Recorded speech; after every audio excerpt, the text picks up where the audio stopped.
नमस्ते दोस्तों, बहुत बहुत स्वागत है आपका जावा के ये सेशन में। आज हम डिस्कस करेंगे डेटा के टाइप्स। हम जब भी प्रोग्रामिंग करते हैं वो प्रोग्रामिंग किसके लिए बनाते हैं? डेटा के लिए। हमको कहीं ना कहीं डेटा को कुछ मैनेज करना है, डेटा को एनालाइज करना है, तो हम हमेशा डेटा पे काम करेंगे। अब ये जो डेटा है वो अलग अलग टाइप के हो सकते हैं। तो जावा के अंदर कौन कौन से टाइप के डेटा है और उसको कैसे स्टोर किया जाता है, क्या वैल्यूज हो सकती है, वो हम आज डिस्कस करेंगे। तो ये सबसे पहले हम शुरू करते हैं हायरार्की ऑफ डेटा टाइप्स, कि डेटा टाइप्स जो है उसको पूरा हायरार्की में देखना कि भाई कौन सा है जो जेनेरिक डेटा टाइप है, फिर स्पेशलाइज होके और कौन कौन से टाइप्स बनते हैं। तो इस तरह से पूरा इसका जो ट्री जैसा स्ट्रक्चर है वो हम डिस्कस करते हैं समझने के लिए। तो जावा के अंदर जो डेटा टाइप्स है वो दो कैटेगरी में फॉल होती है, प्रिमिटिव और नॉन प्रिमिटिव। प्रिमिटिव और नॉन प्रिमिटिव ये दो अलग अलग कैटेगरी है। ये दो कैटेगरी कैसे की गई है? तो जो प्रिमिटिव डेटा टाइप्स है, वो क्या है? वो ऑलरेडी प्रोग्रामिंग में या ऑलरेडी कंपाइलर के पास रहते हैं। और जो नॉन प्रिमिटिव है वो जनरली ऐसे हैं जो प्रोग्रामर डेवलपर अपने हिसाब से बनाते हैं, उसको नॉन प्रिमिटिव कहते हैं। प्रिमिटिव का नॉर्मल मतलब क्या कि जो पहले से चला आ रहा है, जो ऑलरेडी है वो चला आ रहा है, उसको हम प्रिमिटिव कहते हैं। और जो प्रिमिटिव नहीं है उसको नॉन प्रिमिटिव, या फिर हम प्रोग्रामिंग में जावा में स्पेसिफिकली उसको रेफरेंस डेटा टाइप्स भी बोलते हैं। तो हम ये यूनिट के अंदर पहले प्रिमिटिव टाइप्स पढ़ेंगे, फिर हम नॉन प्रिमिटिव यानी कि रेफरेंस डेटा टाइप्स पढ़ेंगे। प्रिमिटिव मतलब क्या कि जो बेसिक डेटा टाइप्स, जो बेसिक स्टोर करने में, उसमें वैल्यूज चेंज करने के लिए, प्रिंट करने के लिए हम यूज करते हैं, वो बेसिक प्रिमिटिव डेटा टाइप। और नॉन प्रिमिटिव मतलब कि उसके पास कुछ एडिशनल मेथड्स भी होगी जो हम कॉल कर सकते हैं, है ना। तो हम उसको कॉपी करना है तो सीधा हम बोल सकते हैं कॉपी नाम की मेथड हमारे पास हो सकती है। मतलब बेस्ड ऑन कौन सा डेटा टाइप है उसमें हमारे पास अलग अलग मेथड्स हो सकती है जो हम कॉल कर सकते हैं। बट प्रिमिटिव में ऐसा कुछ मेथड नहीं, कुछ भी नहीं। सिंपल हमारे पास डेटा है, डेटा को ऐड करो, सबट्रैक्ट करो, जो करना है आपको डेटा को करो, उसको प्रिंट करो, उसमें वैल्यू डालो, इस तरह से कर सकते हैं। कोई extra functionality, extra methods primitive में नहीं होता है, रेफरेंस या नॉन प्रिमिटिव में रहता है। अब प्रिमिटिव टाइप पे हम फोकस करें तो प्रिमिटिव जो है वो हम बुलियन ले सकते हैं या फिर न्यूमेरिक ले सकते हैं। बुलियन मतलब कि जो बुलियन है, ये पूरा हम डिटेल में सारे डेटा टाइप्स हम देखेंगे। सो बुलियन डेटा टाइप मतलब कि जिसमें लॉजिकली ट्रू या फॉल्स वैल्यू रहती है। फिर हमारे पास न्यूमेरिक डेटा टाइप है। अगेन न्यूमेरिक डेटा टाइप की को हम तीन कैटेगरीज में डिस्ट्रीब्यूट करके समझ सकते हैं। एक तो हो गया कैरेक्टर, दूसरा हो गया इंटीग्रल वैल्यू, और तीसरा हो गया फ्लोट मतलब कि फ्रैक्शनल वैल्यू। अब दो ही टाइप पहले हमने बताई, बुलियन और न्यूमेरिक। और न्यूमेरिक के अंदर कैरेक्टर, तो न्यूमेरिक मतलब नंबर, तो नंबर के अंदर कैसे कैरेक्टर्स? तो इसके लिए हम सबको पता ही है कि कंप्यूटर्स जो है उसके अंदर डेटा कैसे स्टोर होता है। कंप्यूटर में डेटा हमेशा खाली 0 और 1 के फॉर्मेट में स्टोर होता है। 0 और 1 मतलब बाइनरी। तो आपको चाहे जो भी कैरेक्टर स्टोर करना है, आपको आपका नाम स्टोर करना है, कोई मूवी का नाम स्टोर करना है, कोई सब्जेक्ट का नाम स्टोर करना है, आपको कोई सेलिब्रिटी का नाम स्टोर करना है, जो भी स्टोर करना है, ठीक है। आप कैसे स्टोर कर सकते हो? आपको सपोज अपना नाम, नम्रता जो है उसको अपना नाम स्टोर करना है तो NAMRATA उसको स्टोर करना है। तो क्या मेमोरी पे N स्टोर होगा? नहीं। मेमोरी पे N को स्टोर करने के लिए पहले N को एक नंबर में कन्वर्ट किया जाता है और फिर वो N का नंबर जो है इक्विवेलेंट वो स्टोर होता है। तो आपको कैरेक्टर कोई भी, अगर आपको सिंबल हैश स्टोर करना है तो हैश के लिए भी एक नंबर है जो स्टोर होगा, ठीक है। तो नंबर को हम बाइनरी में कन्वर्ट करते हैं और उसका बाइनरी स्टोर होता है। तो न्यूमेरिक डेटा टाइप है तो अगर उसके अंदर दो कैटेगरीज है, तीन कैटेगरीज है, कैरेक्टर है, नंबर में अगेन इंटीग्रल पार्ट हो सकता है, फ्रैक्शनल नंबर्स भी हो सकते हैं, रियल नंबर्स। कैरेक्टर के लिए हमारे पास जो डेटा टाइप है वो है कैर। इंटीग्रल को वापस हमने अलग अलग हमारे पास कैटेगरी है, बाइट हो सकता है, शॉर्ट हो सकता है, इंट हो सकता है, लॉन्ग हो सकता है। और फ्रैक्शनल या फिर फ्लोटिंग वैल्यू स्टोर करने के लिए फ्लोट और डबल, ये 2 डेटा टाइप्स है। नॉन प्रिमिटिव में हमारे पास क्लास, एरे, इनम और भी बहुत सारे हैं, इंटरफेस है, पैकेज है, वो नॉन प्रिमिटिव में हम डिटेल में देखने वाले हैं। बट प्रिमिटिव की कैटेगरीज जो है तो ये इस तरह से कैटेगराइज किया है। सो अल्टीमेटली जावा के पास जो डेटा टाइप्स अवेलेबल है वो है boolean, char, byte, short, int, long, double, float. ये है प्रिमिटिव डेटा टाइप्स जो जावा के पास पहले से है। जो यहां पर नीचे लिखी गई है वो ऑलरेडी एग्जिस्टिंग डेटा टाइप्स है। अब एक एक थोड़ा सा डिटेल में लेते हैं। सबसे पहले बूलियन लेते हैं। तो बूलियन वैल्यूज को स्टोर करना है तो हमारे पास 2 ही पॉसिबल बूलियन वैल्यूज है, या तो ट्रू या तो फॉल्स। दोनों में से एक वैल्यू ही हमारे पास हो सकती है। और ट्रू या फॉल्स स्टोर करने के लिए उसको एक ही बिट की जरूरत है, पर हो सकता है उसको 1 बाइट, क्योंकि 1 बिट का अलोकेशन नहीं होता है। 1 बिट ऐसे पॉसिबल नहीं है कि एक ही बिट का काम है तो वेरिएबल को 1 ही बिट मिले। नहीं, वेरिएबल को 1 बिट नहीं दे सकते, आधा नहीं दे सकते। समझो कि हमारा एक सोसाइटी है। अब सोसाइटी जो है वो अलग अलग प्लॉट एरिया में डिवाइडेड है। अब अगर आपका कंस्ट्रक्शन आपने आधे प्लॉट में किया है, आधा प्लॉट खाली है, तो किसी का घर क्या उसी प्लॉट से शुरू हो जाता है? नहीं, आपका जो भी प्लॉट है, आपका जो भी मेमोरी है, आपका जो भी बाइट है, वो आधे बाइट किसी को, आधा बाइट किसी को, ऐसा नहीं दे सकते। बाइट तो पूरा ही। काफी प्रोग्रामिंग लैंग्वेज या काफी मशीन तो एक साथ 2-2 बाइट्स, कम से कम 2 बाइट मिलेगी, चाहे आप यूज कर रहे हो नहीं कर रहे हो, ऐसा होता है। तो बुलियन को 1 ही बिट चाहिए, लेकिन उसको 1 बाइट मिलेगा। उसको चाहिए 1 बिट, क्योंकि उसको खाली जो हमारे पास 0 या 1 में स्टोर करना है तो खाली 0 और 1 ही स्टोर करना है। 0 है मतलब फॉल्स है, 1 है मतलब ट्रू है, बट उसको मिलेगा 1 बाइट।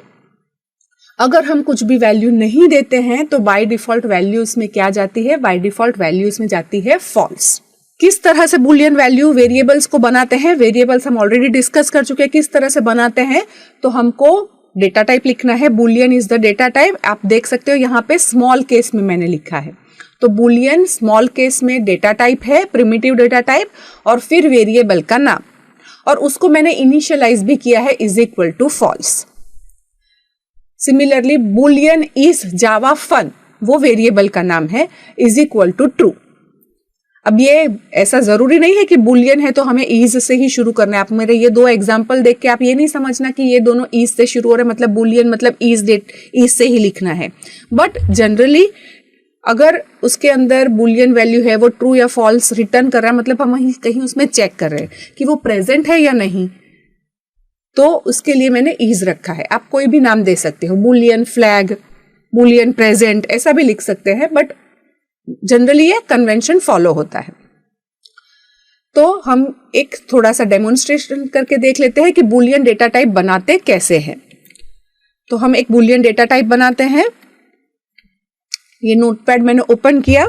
अब यहाँ पे मैं एक क्लास बना रही हूँ। थोड़ा सा फॉन्ट साइज बड़ा कर देती हूँ, फॉन्ट, और उसकी साइज थोड़ी सी मैं बड़ी कर देती हूँ, क्लास।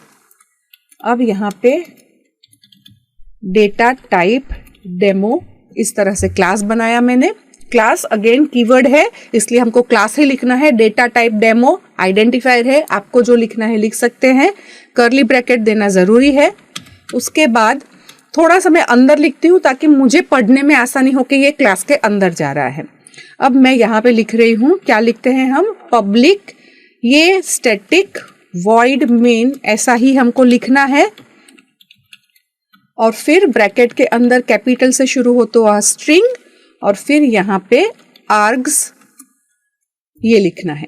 फिर वापस ब्रैकेट शुरू करेंगे। अब मेन के अंदर मुझे लिखना है, इसलिए मैं यहाँ पे लिख रही हूँ boolean is present is equal to false, semicolon.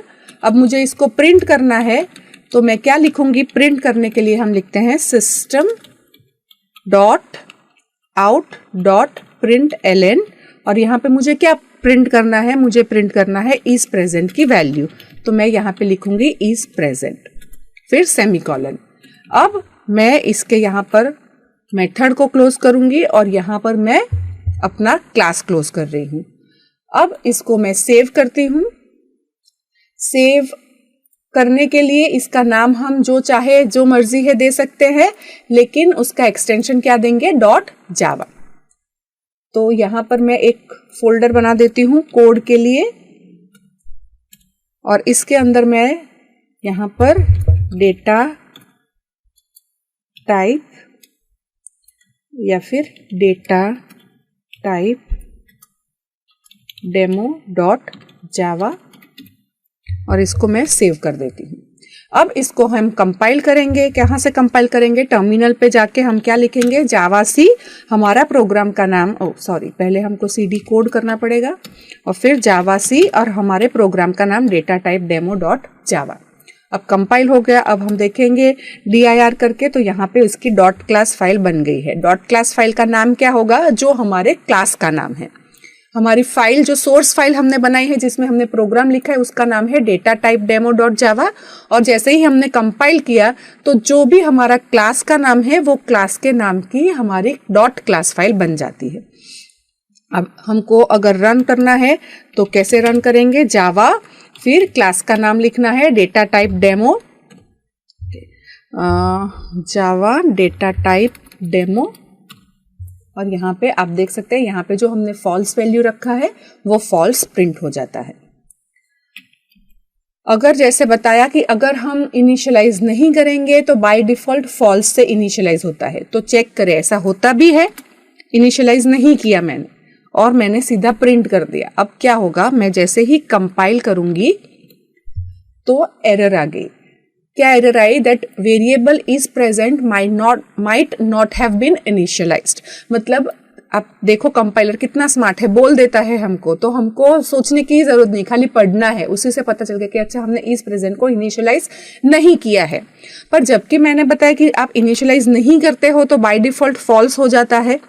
तो वो फॉल्स तब होता है जब ये जो वेरिएबल है वो मैं इसकी जगह पे सीधा क्लास में बनाती हूँ, यहाँ पर बूलियन इज प्रेजेंट, तब वो फॉल्स से इनिशियलाइज होगा बाय डिफॉल्ट। तो अभी हम ये यहाँ पर लिख के मैं यहाँ पर उसको सीधा नहीं यूज कर सकती, उसके लिए अलग तरीका है, लेकिन यहाँ पे लिखने से वो बाय डिफॉल्ट इनिशियलाइज होता है। तो मैं यहाँ पर आपको इसलिए दिखाना चाहती हूँ क्योंकि जब मेरा स्टेटमेंट है यहाँ पर दैट बाय डिफॉल्ट वो वैल्यू फॉल्स से इनिशियलाइज होती है, तो वो मेन जो हमने मेथड लिखी है वो मेन मेथड के अंदर की बात नहीं कर रहे, क्लास के अंदर की बात कर रहे हैं। वो क्लैरिटी आपको रहे इसके लिए मैं आपको ये दिखा रही हूँ। जब हम क्लास को डिटेल में देखेंगे तब मैं आपको ये दिखाऊंगी कि बुलियन को हम नहीं इनिशियलाइज करते हैं तो वो कैसे फॉल्स से इनिशियलाइज होता है। पर अभी जब डेटा टाइप समझ रहे तब हम समझ ले कि इसमें अगर मैं वैल्यू नहीं दूं और क्लास में बनाती हूं तो यहाँ पर क्लास का जो वेरिएबल है वो क्या होगा, फॉल्स होगा बाय डिफॉल्ट।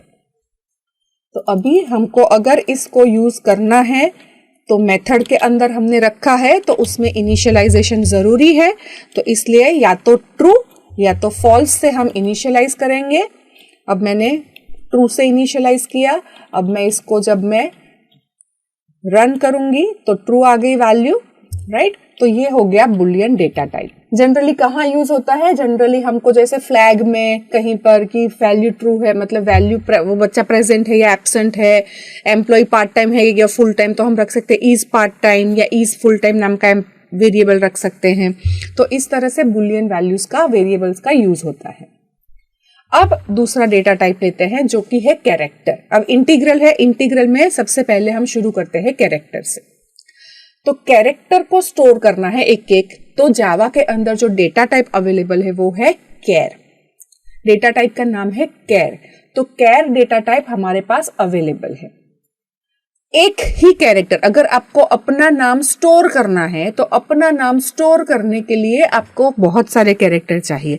अगर आपका नाम नम्रता है तो NAMRATA, मतलब 7 कैरेक्टर्स आपको चाहिए, तब आपका नाम स्टोर हो सकता है।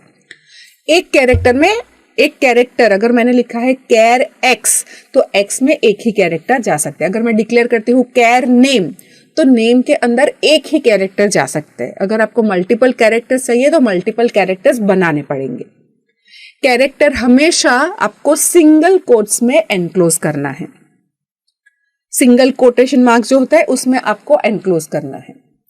जावा के अंदर एक कैरेक्टर को स्टोर करने के लिए, जैसे मैंने लिखा है ए डी, फिर लिखा है एस्ट्रिक का सिंबल है स्टार वाला, फिर लिखा है 0 एज अ कैरेक्टर, तो ये सारे एक एक डिजिट को मुझे स्टोर करना है। तो ए का कोड होता है और ए का मतलब कोडिफाई होता है, और उसका जो हमारे पास नंबर होता है वो नंबर स्टोर होगा कंप्यूटर की मेमोरी में।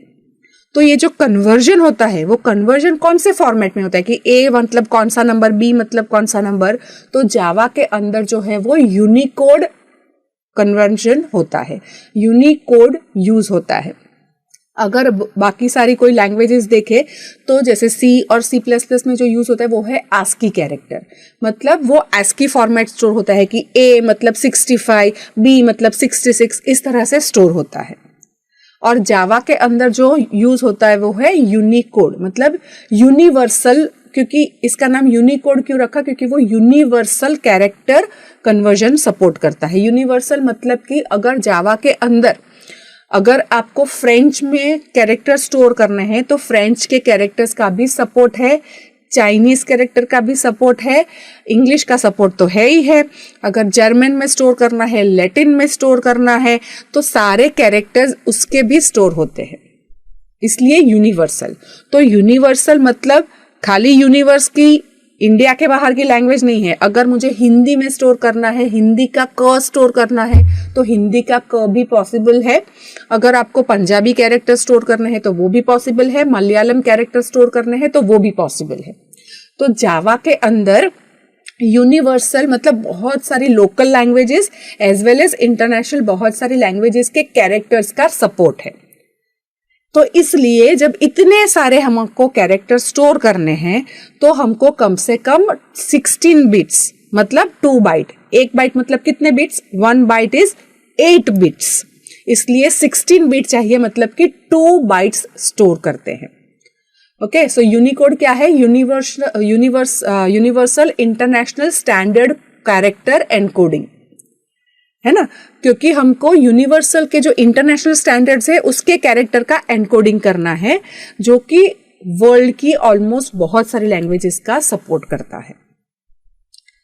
क्या कैरेक्टर्स है या क्या इक्विवेलेंट है उसका डिटेल में हमको जानने की जरूरत नहीं है, क्योंकि मैं कंपाइलर नहीं बना रही हूं, हम तो कंपाइलर को यूज करके प्रोग्रामिंग सीख रहे हैं। तो इसलिए यूनिकोड में कैसे कन्वर्ट होता है वो हमको जानने की जरूरत नहीं है, लेकिन यूनिकोड है जावा में जिसके थ्रू कैरेक्टर का एनकोडिंग होता है, वो हमको जानना जरूरी है। अब हम यहाँ पे बुलियन के सिवा, अब ये बुलियन हमने ऑलरेडी टेस्ट करके देख लिया है, तो ये हमको चाहिए कि ये हम आगे यूज नहीं करने वाले अभी के प्रोग्राम के लिए, तो मैं क्या करूंगी, मैं इसको कमेंट कर देती हूँ। ये हो गया कमेंट। अब कमेंट क्या है, तो कमेंट है कि जब मुझे ऐसा चाहिए कि ये लाइन मैंने लिखी है लेकिन उसको कंपाइलर इग्नोर कर दे। हमने लिखी क्योंकि मुझे डिलीट नहीं करना है, मुझे रखना है कि क्योंकि बाद में हो सकता है मैं वापस से कुछ डेमोन्स्ट्रेशन में कहीं पे ये इसको यूज करूं, या अगर आप भी बना रहे हो तो आपको पता चले कि नहीं मैंने ये ट्राई किया था और ये आ रहा था। इसलिए ये कमेंट होता है जो हम प्रोग्रामर को पढ़ाई देता है, कंपाइलर को पढ़ाई नहीं देता है कि इसके आगे, मतलब पढ़ता है पर इग्नोर कर देता है। तो ये हो गया कमेंट्स, राइट। तो ये सिंगल लाइन को इस तरह से कमेंट करते हैं, और अगर ब्लॉक को सपोज 15 लाइन है तो 15 लाइन में ऐसे आप डबल स्लैश नहीं लगाओगे, तो आप क्या कर सकते हो, इस तरह से ब्लॉक शुरू में कमेंट कर दिया और यहाँ पर हम क्या कर सकते हैं, ब्लॉक के एंड में एंड कमेंट कर दिया, मतलब इतना पार्ट मेरा कमेंट हो गया। मतलब कि अब कंपाइलर इतने पार्ट को इग्नोर करेगा। अब हमारा जो प्रोग्रामिंग शुरू होगा वो नीचे की लाइन से। प्रोग्राम में कहीं पर भी कोई भी लाइन को मुझे इग्नोर कर देना है, कंपाइलर इग्नोर करे ऐसा चाहिए, तो हम उसको कमेंट कर सकते हैं। सिंगल लाइन कमेंट इस तरह से होता है, और मल्टी ब्लॉक में अगर मुझे कमेंट करना है तो इस तरह से होता है। अब यहाँ पर मुझे कैरेक्टर स्टोर करना है, तो कैरेक्टर हम स्टोर करवाएंगे। सेपरेटर मुझे चाहिए कि मेरा सेपरेटर जो है वो सेमीकोलन है, तो इस तरह से मैं बता रही हूं कि सेपरेटर मेरा SCP नाम का मेरा वेरिएबल है जिसको मैंने इनिशियलाइज किया है सेमीकोलन से, और डेटा टाइप कौन सा है, कैर। अब मुझे प्रिंट करना है तो सिंपली system.out.println और यहाँ पे मैं क्या लिखूंगी SEP। तो अब मेरा जो सेपरेटर है वो प्रिंट हो जाएगा जब मैं मेरे प्रोग्राम को रन करूंगी। अब मैं मेरे प्रोग्राम को कंपाइल करती हूँ, कंपाइल हो गया। अब मैं मेरे प्रोग्राम को रन करती हूँ तो आप देख सकते हो यहाँ पे ये तो सेमीकोलन प्रिंट हो गया। मतलब ये सेमीकोलन स्टोर करने के लिए सेमीकोलन का इक्विवेलेंट एनकोड यूनिकोड स्टोर होगा जिसको 2 बाइट्स मतलब कि 16 बिट्स दिए जाएंगे। तो ये हो गया कैरेक्टर डेटा टाइप। अब आगे बढ़ते हैं। अब जो नंबर है इंटीग्रल है हमारा वो शुरू हुआ। सबसे पहला है बाइट। तो बाइट है मतलब 1 बाइट चाहिए इसको। तो ये 1 बाइट में जब हम नंबर को स्टोर करेंगे तो एक ही बाइट मतलब 8 बिट्स होंगे जिसमें हमारा नंबर स्टोर हो सकता है। तो नंबर की रेंज क्या होगी, क्योंकि नंबर पॉजिटिव भी हो सकता है, नेगेटिव को भी नंबर्स को हमको उसी 8 बिट में स्टोर करवाना है। तो -128 से लेकर 127 तक की रेंज के हमारे नंबर्स हो सकते हैं। मतलब स्मॉलेस्ट नंबर जो मैं स्टोर कर सकती हूँ इंटीग्रल, अगर मैंने बाइट डिक्लेयर किया है तो वो -128 हो सकता है और लार्जेस्ट नंबर में जो स्टोर कर सकती हूँ वो हो सकता है 127। अगर मैं इनिशियलाइज नहीं करती हूं तो बाय डिफॉल्ट जो बाइट है वो किससे इनिशियलाइज होंगे, वो बाय डिफॉल्ट 0 से इनिशियलाइज होंगे। कहां पे, क्लास की बात हो रही है। ओके अगर मुझे नंबर स्टोर करना है तो स्मॉलेस्ट जो मेरे पास डेटा टाइप अवेलेबल है वो है बाइट, क्योंकि उसकी रेंज देखो -128 127। तो ये स्मॉलेस्ट नंबर है, मतलब स्मॉलेस्ट मेमोरी कंजम्पशन इसमें हो सकता है। अगर आपको सपोज आपका रोल नंबर 1 है तो आपको रोल नंबर 1 स्टोर करना है, तो ऐसा नहीं कि 1 स्टोर करना है तो मुझे एक ही बिट चाहिए। तो हम क्या, अगर नंबर है तो हम कम से कम, मुझे पता है कि इसमें मुझे रोल नंबर्स ही स्टोर करने हैं और रोल नंबर्स मेरे 60 से ज्यादा कभी होने ही नहीं वाले हैं। तो मैं क्या कर सकती हूँ, मैं बाइट डेटा टाइप डिक्लेयर कर सकती हूँ, right. So smallest size 1 byte में आपका काम हो जाएगा। कैसे डिक्लेयर कर सकते हो, बाइट और वेरिएबल का नाम ऐसे डिक्लेयर होता है। जब आपको उसको इनिशियलाइज करना है या असाइन करना है आप इस तरह से कर सकते हैं। तो बाइट डेटा टाइप है, अगर उसको मुझे चाहिए तो हम बाइट डेटा टाइप डिक्लेयर कर सकते हैं। कैसे डिक्लेयर करेंगे, तो यहां पे हम रखेंगे बाइट, स्मॉल केस में सारे data types, and my integer, फिर हम रख सकते हैं my integer is equal to 23 and फिर हम रखेंगे system.out.println और यहां पे हम क्या प्रिंट करेंगे, माई इंट। अब मैं इसको कंपाइल करूंगी, तो ये मैंने कंपाइल किया, रन कर दिया मैं इसको कंपाइल करूंगी। देखो अब मैंने रन किया तो उसने क्या, अभी देखो मैं वापस दिखाती हूँ। मैंने रन करके यहाँ पे देखा तो क्या प्रिंट किया, सेमीकोलन। तो मैंने तो सेमीकोलन वाली लाइन कमेंट कर दी है। तो क्यों प्रिंट किया, क्योंकि ये चेंज करने के बाद क्या नई डॉट क्लास फाइल बनी है, नहीं, हमने नई डॉट क्लास फाइल तो नहीं बनाई है। तो डॉट क्लास फाइल तो पुरानी है जिसमें हमने सेपरेटर को, मतलब ये वाला separator is equal to semicolon लिखा था, तो इसलिए वही डॉट क्लास फाइल हमने रन कर दी, तो इसलिए हमारा सेमीकोलन प्रिंट हुआ। अब मैंने चेंज किया, तो चेंज करने के बाद मुझे डॉट क्लास फाइल वापस से बनानी है। कैसे बनाएंगे, जावा लिख के अब हम इसको रन करेंगे तो 23 आ गया। फाइन। अब मैं थोड़ा सा इसमें आपको और मॉडिफाई करके दिखाना चाहूंगी। अब ये प्रोग्राम में थोड़ा सा मॉडिफाई क्या करते हैं कि यहाँ पर जो उसका डेटा हमने रखा है इसकी वैल्यू में चेंज करके रख देती हूँ 127। हमारी, वापस मैं आपको याद दिला दूं कि हमारी जो बाइट है उसकी रेंज क्या है, -128 से लेकर 127। अब मैंने ये 127 मतलब कि हाईएस्ट नंबर है वो मैंने डाल दिया। अब मैं क्या कर रही हूँ, अब मैं ये जो मेरा माई इंट है उसको मैं 1 से इंक्रीज करती हूँ। ये प्लस प्लस लिखा मतलब +1 से इंक्रीज होगा ये, और सेमीकोलन आ गया। मतलब 120 हाईएस्ट नंबर तो था, अब हाईएस्ट नंबर को भी 1 से इंक्रीज करो। अब जैसे यहाँ पर अगर मैं इसको 27 करती हूँ और फिर मैंने पहले 27 कर देते, ठीक है। सो पहले मैंने 27 किया, अब मैंने 1 से इंक्रीज किया। अब मैं इसको कंपाइल करती हूँ। तो जैसे मैंने कंपाइल किया, कंपाइल हो गया, मैं रन करती हूँ तो 27 का क्या बन गया 28। अब मैं 127 करती हूँ, फाइन। अब मैं वापस से कंपाइल करूंगी, अब मैं वापस से उसको रन करती हूँ। ओह, तो 127 का तो ये -128 हो गया, मतलब नेगेटिव साइन कैसे आ गई। अच्छा, अब इसके अंदर हम ये करते हैं कि इसको और एक बार वापस से हम करते हैं माई इंट प्लस प्लस, कंपाइल करते हैं और रन करते हैं तो ये -127 हो गया। मतलब क्या कि इसकी जो रेंज है वो रेंज के बाहर की वैल्यू हम नहीं डाल सकते हैं। 127 लार्जेस्ट वैल्यू था और -128 स्मॉलेस्ट वैल्यू था, तो 127 को हम +1, जैसे 27 का +1 किया तो 28 हो गया, तो 127 को +1 करेंगे तो 128 नहीं किया, उसने क्या कर दिया, नंबर हमारा चेंज कर दिया, -128 कर दिया। तो ये हमको याद रखना है कि जब हम कोई भी डेटा टाइप रहते हैं यूज करते हैं तो उसकी क्या रेंज है, जो रेंज की ही वैल्यूज हमको देनी है, फाइन। ये स्टोरेज और रेंज की जब हम बात कर रहे हैं तो थोड़ा सा मैं आप एक ग्लांस दिखा देती हूँ। इटसेल्फ ये हमारा कंप्यूटर्स में कैसे स्टोर होता है, मेमोरी मैनेजमेंट और बाइनरी, हेक्साडेसिमल, इसके लिए तो अलग ही सब्जेक्ट होता है। वो हम पूरा सब्जेक्ट तो इसमें कवर नहीं कर सकते, हमारे स्कोप के ही बाहर है। लेकिन थोड़ा सा मैं आपको बता दूं कि ये जब मैं बोल रही हूं कि ये एक बाइट यूज करता है, 8 बिट्स यूज होते हैं, तो 8 बिट्स में उसका रेंज कैसे 128 से 127, -128 से 127 जाता है, तो ये थोड़ा सा हम समझ लेते हैं ओवरव्यू में। तो जैसे अगर हम बोलते हैं नॉर्मली 37, तो ये 37 हमारा क्या है, 37 वो डेसिमल नंबर है, डेसिमल हमारा बेस है। डेसिमल बेस मतलब डेक मतलब बेस होता है 10। तो अगर मैंने लिखा 37, तो व्हाट इज 37, तो 37 मतलब क्या कि ये जो 3 और 7 है, ये जो 3 है उसको हम 10 टू द पावर 0 से मल्टीप्लाई करते हैं और 3 जो है उसको 10 टू द पावर 1 से मल्टीप्लाई करते हैं और दोनों को ऐड कर देते हैं।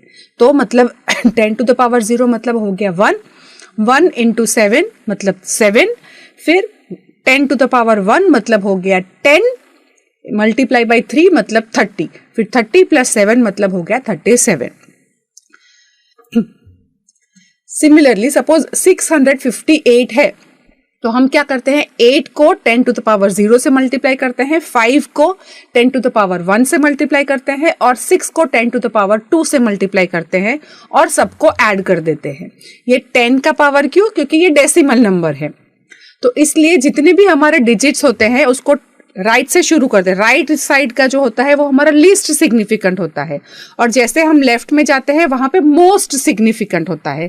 लीस्ट सिग्निफिकेंट मतलब वो पावर 0 से शुरू होता है, फिर उसके बाद का पावर 1 आएगा, उसके बाद का पावर 2 आएगा, जो उसका रेस 2 होता है, पावर 3 आएगा। इस तरह से जितने डिजिट्स होता है, तो 2 डिजिट है तो 10 to the power 0, 10 to the power 1। 5 digit है तो 10 to the power 0, 10 to the power 1, 10 to the power 2, 10 to the power 3, 10 to the power 4। तो 5 डिजिट है तो 10 टू द पावर 0 से लेकर 10 टू द पावर 4 तक जाते हैं। अगर मेरा 6 डिजिटेड नंबर है, 6 डिजिटेड, तो 10 टू द पावर 0 से शुरू करके 10 टू द पावर 5 तक जाते हैं और हर एक डिजिट जो होती है वो हर एक डिजिट को उसके इक्विवेलेंट प्लेस वैल्यू वाला जो 10 टू द पावर आता है उसके साथ मल्टीप्लाई करके ऐड कर देते हैं, तो हमारा एक्चुअल नंबर बनता है। तो ये हमारा डेसिमल हो गया। अब कंप्यूटर में तो हर चीज डेसिमल में नहीं होती है, कंप्यूटर में हर चीज कैसे होती है, बाइनरी में। बाइनरी मतलब बाई मतलब कि जिसका बेस होता है 2।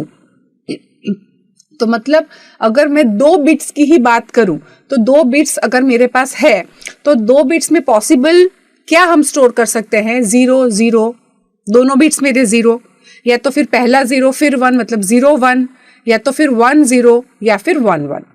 तो ये 4 में से कोई एक हम स्टोर कर सकते हैं, राइट। तो अगर मेरे पास 2 ही मेरे पास अगर बिट्स है तो हम क्या कर सकते हैं, 0 और 0 को स्टोर कर सकते हैं, या तो फिर 0 और 1 स्टोर कर सकते हैं, या फिर 1 और 0 स्टोर कर सकते हैं, या फिर 1 और 1। ये 4 कॉम्बिनेशन है जो हम स्टोर करते हैं। तो मतलब हमारे पास क्या है, अगर मेरे पास 2 बिट है इस तरह से, तो ये वाला जो बिट है उसका चलेगा 2 टू द पावर 0 और ये वाला जो बिट होगा वो होगा 2 to the power 1। यहां पे मैंने रखा है 1 और यहां पे भी मैंने रखा है 1, तो इसको हम कैसे करेंगे? तो 2 to the power 0 multiply by 1, फिर 2 to the power 1 multiply by 1। जैसे हमने डेसिमल में किया था वैसा ही इसमें, कि बाइनरी है इसलिए बेस बनेगा 2 और पावर राइट साइड से 0 से लेकर जैसे जैसे हम आगे बिट्स में बढ़ते जाएंगे वैसे पावर का एक एक इंक्रीज होगा। ये जो भी वैल्यू आएगी वो हम हमारी जो भी यहाँ पर बिट जो भी है, 0 है तो 0 के साथ मल्टीप्लाई करेंगे, 1 है तो 1 के साथ मल्टीप्लाई करेंगे। तो 1 मल्टीप्लाई 2 to the power 0 मतलब किसी का भी पावर 0 करते हैं मतलब 1, वैल्यू 1 आती है। 2 to the power 0 is 1, 1 multiply by 1 मतलब 1। फिर उसको हम ऐड करेंगे किसके साथ? तो 2 to the power 1, तो 2 to the power 1 मतलब क्या? 2। उसको हम किसके साथ मल्टीप्लाई कर रहे हैं? 1 के साथ, तो 2 मल्टीप्लाई बाई 1 इज 2, तो 1 प्लस 2 मतलब हो गया 3। तो मतलब अगर बाइनरी में मेरे पास 1 और 1 है तो मतलब डेसिमल का जो हम 3 समझते हैं वो ऐसे स्टोर होता है, राइट। और स्मॉलेस्ट नंबर अगर मैं देखूं तो दोनों बिट्स 0 है, तो 0 मल्टीप्लाई कुछ भी करेंगे 2 to the power 0 या 2 to the power 1, 0 से मल्टीप्लाई करेंगे तो 0 ही रहेगा, तो 0 प्लस 0 मतलब 0। तो मेरा जो रेंज है वो जाएगा 0 से लेकर 2 to the power 2 minus 1, मतलब कि वो जाएगा कहां तक? 3। सो मेरी रेंज क्या है? 0 to 3। कब? जब मेरे पास 2 ही बिट्स होते हैं तो 2 बिट होने से मेरा रेंज हो जाता है 0 से लेकर 3। वो कब होता है?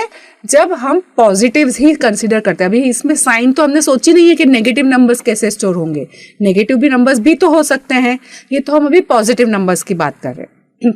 अगर नेगेटिव नंबर्स है तो एक हमारा जो बिट है जनरली हर एक में, वो जो लेफ्ट मोस्ट बीट होता है ना, वो नंबर के मतलब साइन के लिए यूज होता है, कि वहां पे अगर 1 है मतलब नंबर नेगेटिव, जो लेफ्ट मोस्ट बीट जितने भी, सपोज मैं बोलूं कि मैंने जो मेरा जो स्टोरेज है मेरे पास सपोज 8 बिट्स यूज हो रहे, 8, एक बाइट मतलब 8 बिट्स, 8 बिट्स, तो 8 बिट में जो 8वां बिट होता है लेफ्ट साइड का फर्स्ट, वो साइन स्टोर करता है, और बाकी के जो 7 बिट्स होंगे वो 7 बिट्स में क्या स्टोर होंगे? हमारा नंबर स्टोर होगा।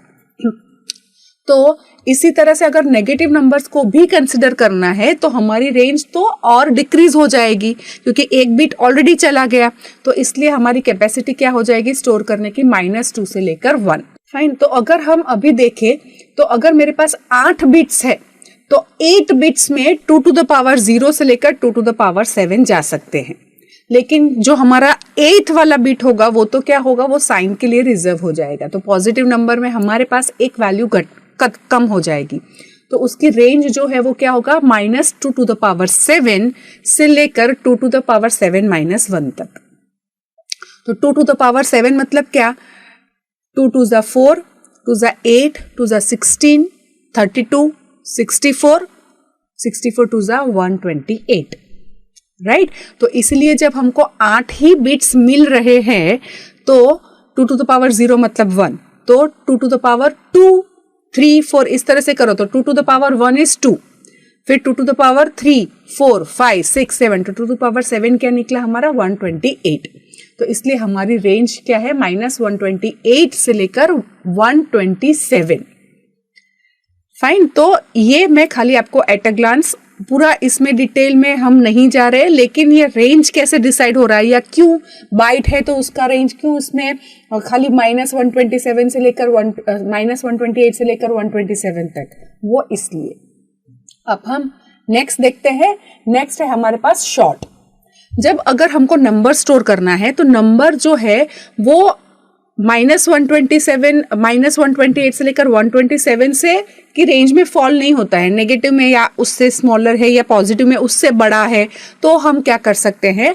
शॉर्ट यूज कर सकते हैं। शॉर्ट जो है उसकी रेंज थोड़ी सी बड़ी है बाइट से। क्यों बड़ी है? क्योंकि उसको 2 बाइट्स मिल रहे हैं। 2 बाइट्स मतलब कि 16 बीट, तो 16 बीट मिल रहे हैं, मतलब कि 2 to the power 15 हम कर सकते हैं। तो उसकी रेंज क्या होगी? -2 to the power 15 से लेकर 2 to the power 15 -1। मतलब क्या मिलेगा, -32768 से लेकर 32767 तक का हमारा अगर नंबर है तो हम शॉर्ट यूज कर सकते हैं। डिफॉल्ट वैल्यू शॉर्ट की भी क्या रहेगी, 0 रहेगी, राइट, बट ये बाइट से बड़ा हो सकता है। तो इसमें अगर हम देखें तो यहाँ पर शॉर्ट का अगर हम वेरिएबल डिक्लेयर करना है तो कैपिटल में नहीं लिखना है, सारे जो डेटा टाइप्स है वो क्या है, स्मॉल में है, इसलिए हम लिखेंगे शॉर्ट ए नंबर। और इसमें भी हम अगर चेक करें, अगर मेरा नंबर है शॉर्ट, उसकी रेंज 32767 है, तो 32767 से ऊपर का हम नंबर नहीं दे सकते। मतलब क्या कि अगर हम डेमोन्स्ट्रेट करें यहाँ पर, अब इतने पार्ट को मैं क्या कर देती हूँ, मैं इतने पार्ट को कमेंट कर देती हूँ।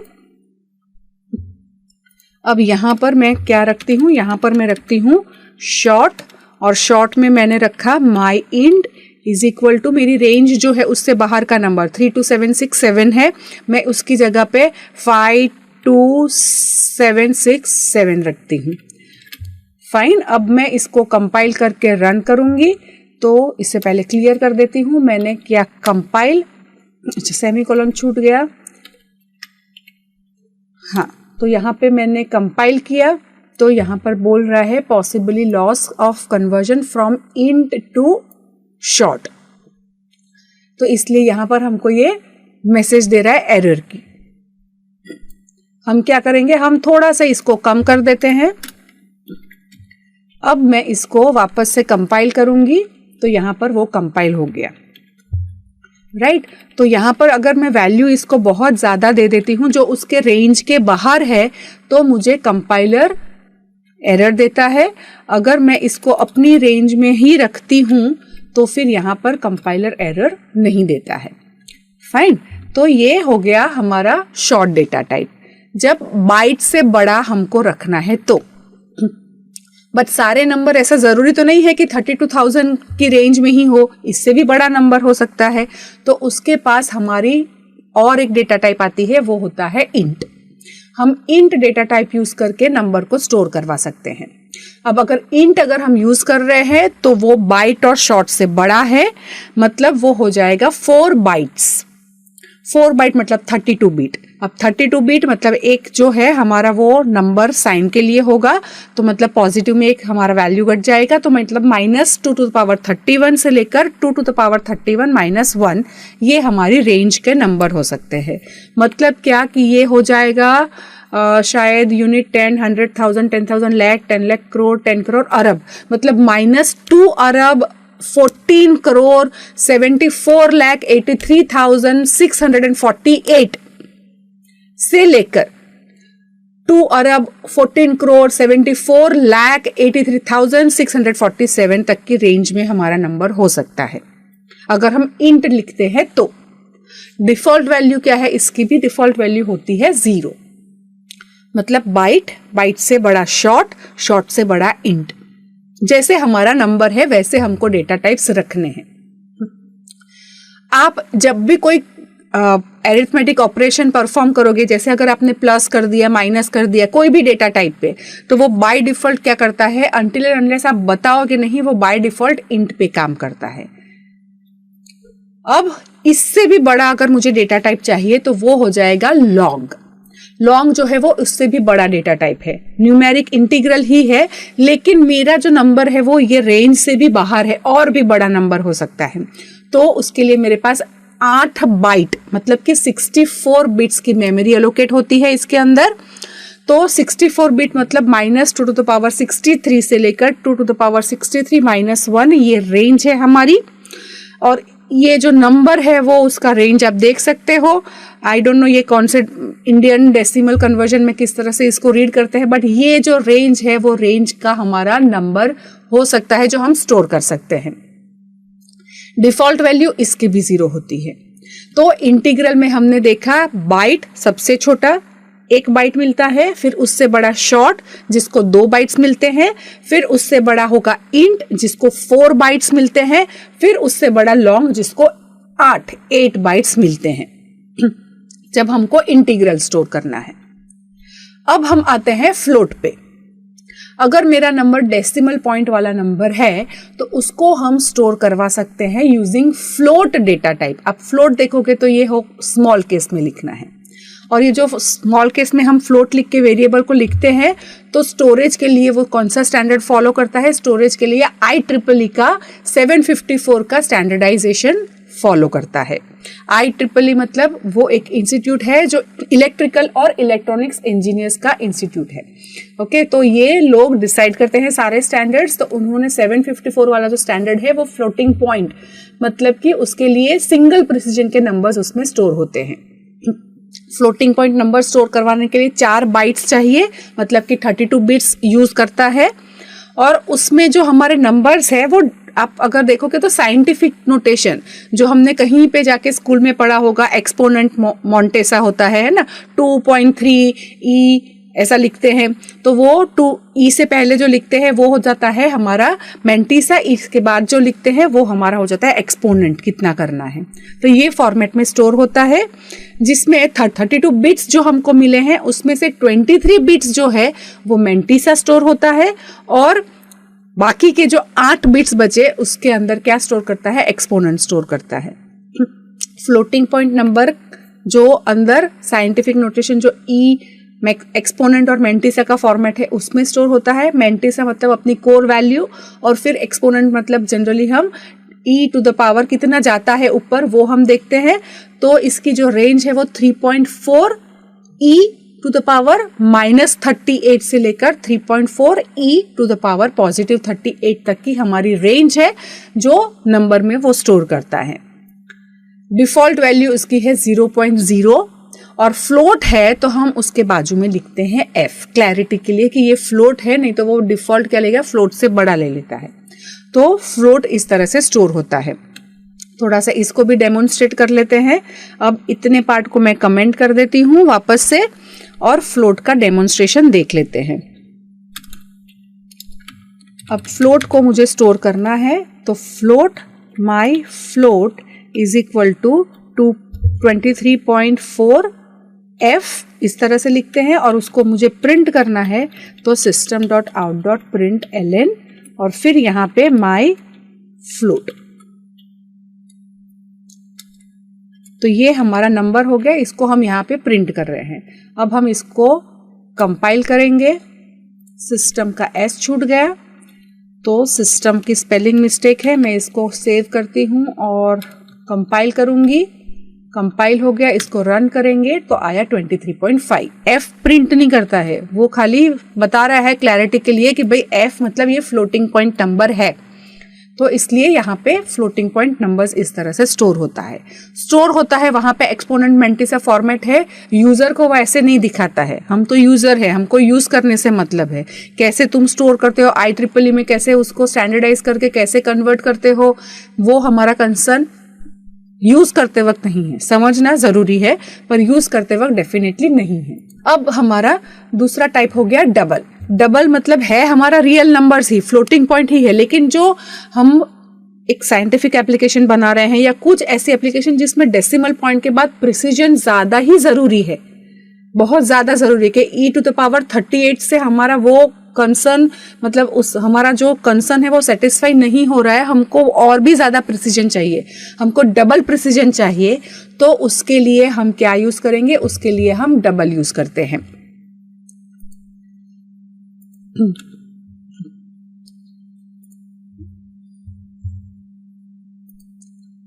अब ये डबल हमको जब स्टोर करना है तो डेफिनेटली हमको क्या चाहिए? हमको ये चाहिए कि जो उसकी कैपेसिटी है वो फ्लोट से ज्यादा हो। फ्लोट की जो 4 बाइट थी उसकी जगह पे यहाँ पे 8 बाइट है।